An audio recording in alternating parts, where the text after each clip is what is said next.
Hello students, welcome to एकेडसा। आज हम यहाँ पर पढ़ेंगे फाइलम इकाइनोडर्माटा। इकाइनोडर्माटा का मतलब होता है ऐसे ऑर्गेनिज्म जिनकी बॉडी पर स्पाइन प्रेजेंट हो। इकाइन वर्ड का मतलब होता है स्पाइन, डर्मा मीन्स स्किन और एटा मीन्स टू बियर। तो ऐसे ऑर्गेनिज्म जो अपनी बॉडी पर स्पाइन्स रखते हो उन्हें को बोल दोगे इकाइनोडर्म। ये ऑर्गेनिज्म टीनोफोरा के जैसे एक्सक्लूसिवली मरीन होते हैं। एक्सक्लूसिवली मरीन कहने का मतलब ये सिर्फ मरीन वाटर में मिलेंगे, फ्रेश वाटर में कोई भी इकाइनोडर्म नहीं पाया जाता। जनरली ये ओशन के बॉटम में प्रेजेंट होते हैं। अगर इनके शेप को देखोगे तो शेप में भी बहुत सी वैरायटी है। स्टार शेप मिल सकता है, सिलिंड्रिकल शेप मिल सकता है, सिलिंड्रिकल के साथ मेलन शेप और डिस्क शेप भी ये ऑर्गेनिज्म प्रेजेंट रहते हैं। इन ऑर्गेनिज्म के केस में नेक्स्ट अपन बात करेंगे बेसिस ऑफ क्लासिफिकेशन की। तो ऑर्गेनाइजेशन यहाँ पर प्रेजेंट रहता है organ system grade. Organ system grade का मतलब मल्टीपल ऑर्गन यूनाइट होंगे और यूनाइट होकर ये एक सिस्टम का फॉर्मेशन करेंगे जो एक पर्टिकुलर फिजियोलॉजिकल फंक्शन को परफॉर्म करेगा। ऑर्गन सिस्टम ग्रेड के बाद बात करते हैं हम लोग सिमिट्री की। इनके जो लार्वल फॉर्म होंगे वो नॉर्मल बायलैटरल सिमेट्री को शो करते हैं, बट एडल्ट फॉर्म अपने रिसाइडिंग प्लेस की वजह से ओशन के बॉटम पर रहने की वजह से रेडियल सिमेट्री को शो करता है।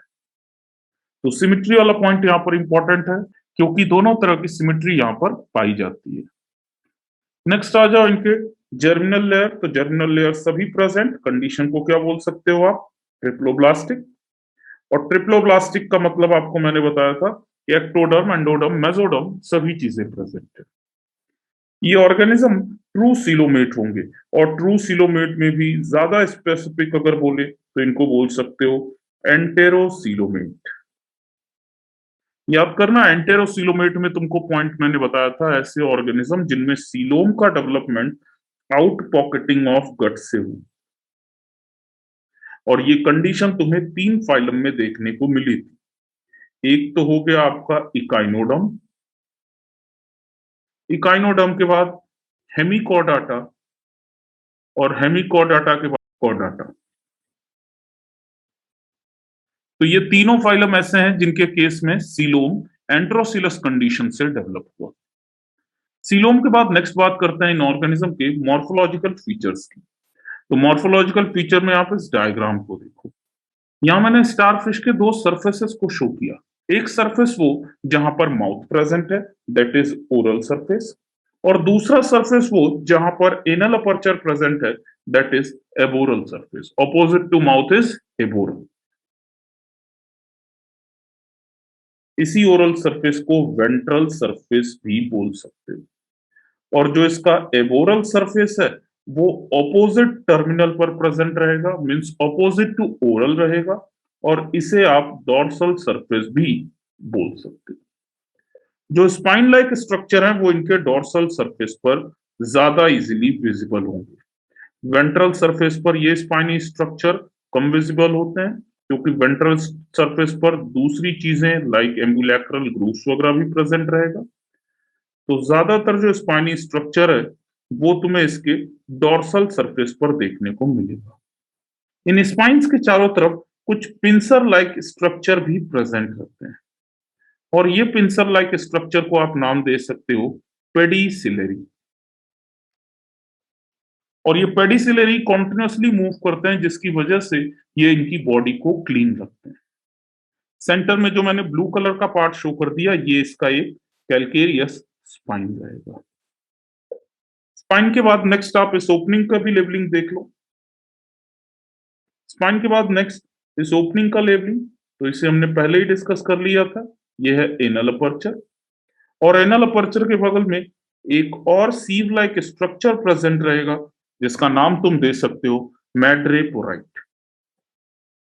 डॉर्सल सरफेस के बाद अब वेंट्रल सरफेस की बात करते हैं। तो वेंट्रल सरफेस में ट्यूब फीट्स प्रेजेंट रहेंगे।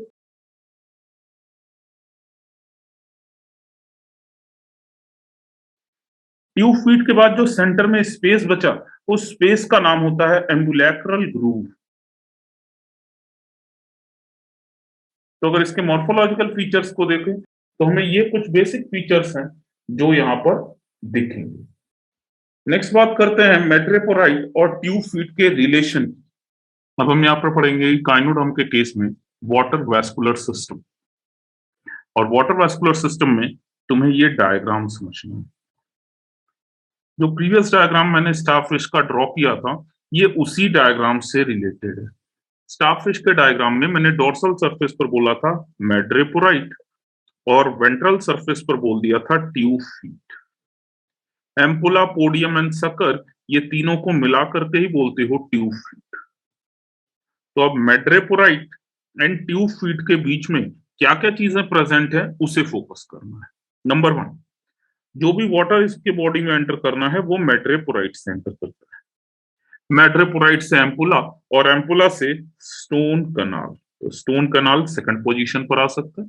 स्टोन कनाल के बाद फ्लूड रिंग कनाल के अंदर एंटर करेगा, तो ring canal is at third place. Ring canal के बाद नेक्स्ट रहेगा रेडियल कनाल, और रेडियल कनाल के बाद ट्यूब फीट से ये वाटर बाहर निकल जाता है।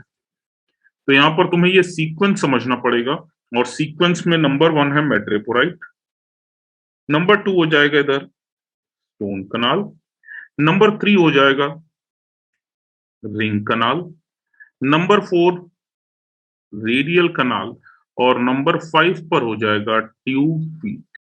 तो tube feet will be at number 5।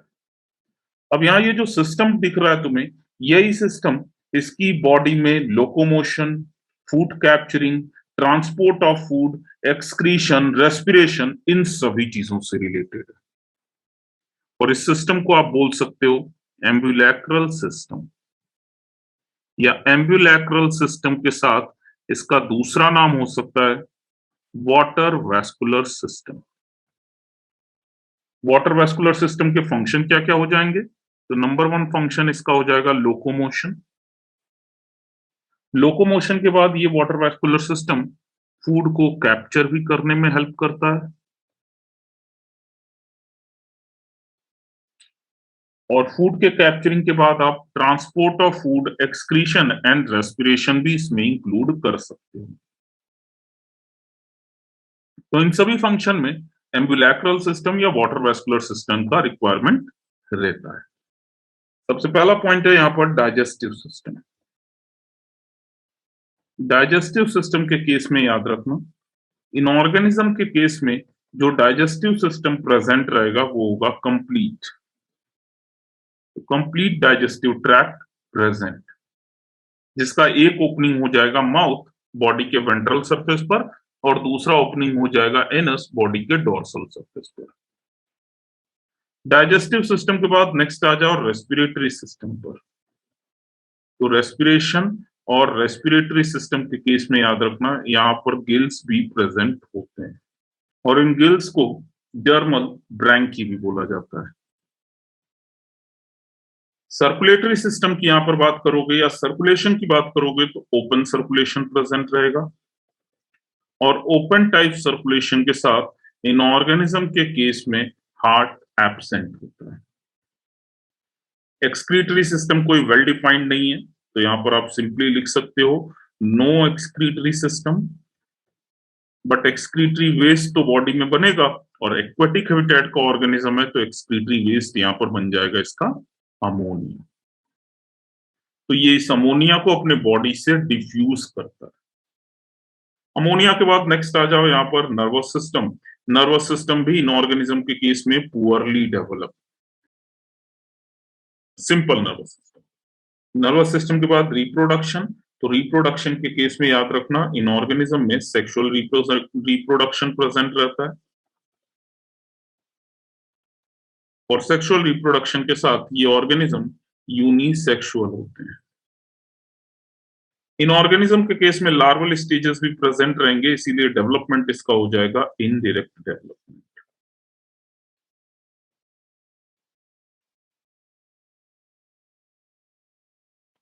और फर्टिलाइजेशन एक्सटर्नल।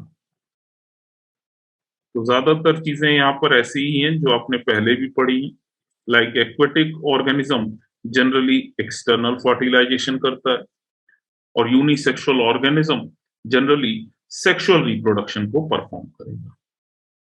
सबसे पहला एग्जांपल फोकस करो।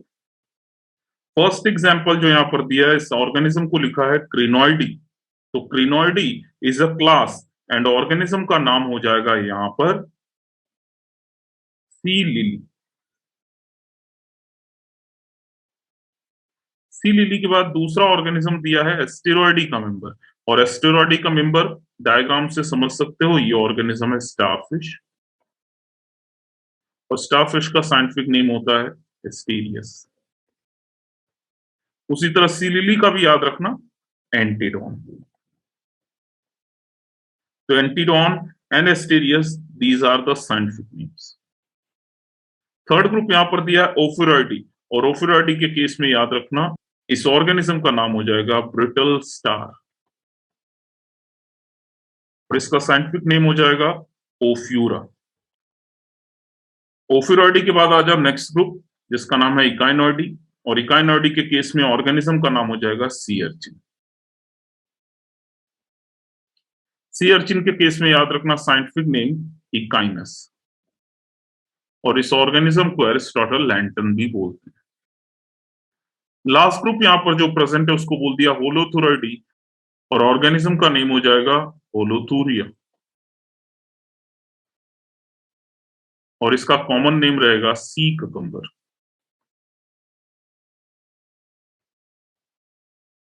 क्वेश्चन नंबर 1 में दिया which of the following invertebrates is a deuterostome and enterocoelous. तो यहाँ ड्यूटरोस्टोम भी खोजना है और एंटेरोसिलस भी खोजना है, और इसमें तुम्हें तीन ही फाइलम मैंने बताया था, इकाइनोडर्म, हेमिकॉर्डेटा, कॉर्डेटा। यहाँ पर हेमिकॉर्डेटा और कॉर्डेटा का कोई भी मेंबर नहीं है, तो बेस्ट आंसर आप इकाइनोडर्म के मेंबर को सर्च करो, दैट इज एस्टेरियस और स्टारफिश। बाकी मेंबर्स के बारे में भी थोड़ी थोड़ी इंफॉर्मेशन दे देता हूं। एफ्रोडाइट एक एनेलिड है। एस्केरिस के केस में याद रखना एक निमेटोड और एसेलमिंथीस।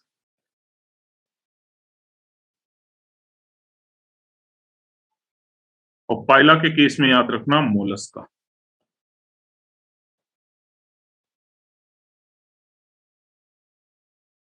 फिर आ जाओ अगले question. Echinoderm is heartless, brainless, headless, yet from evolutionary point of view, they have been placed in the top invertebrate phyla. तो इसका रीजन मैंने आपको बता ही दिया था। इन ऑर्गेनिज्म का जो डेवलपमेंट होता है, और इन ऑर्गेनिज्म के केस में जो सीलोम बनता है, वो हायर ऑर्गेनिज्म के जैसा है। डेवलपमेंट का तो यहाँ पर कोई पॉइंट नहीं दिया है, तो सीलोम के पॉइंट के अकॉर्डिंग तुम्हें चलना पड़ेगा, that is these organism are enterocoel like chordate, that is why they are placed top of the invertebrates. So I hope ये क्वेश्चन एंड एक्सप्लेनेशन आपको समझ में आया होगा। Thank you.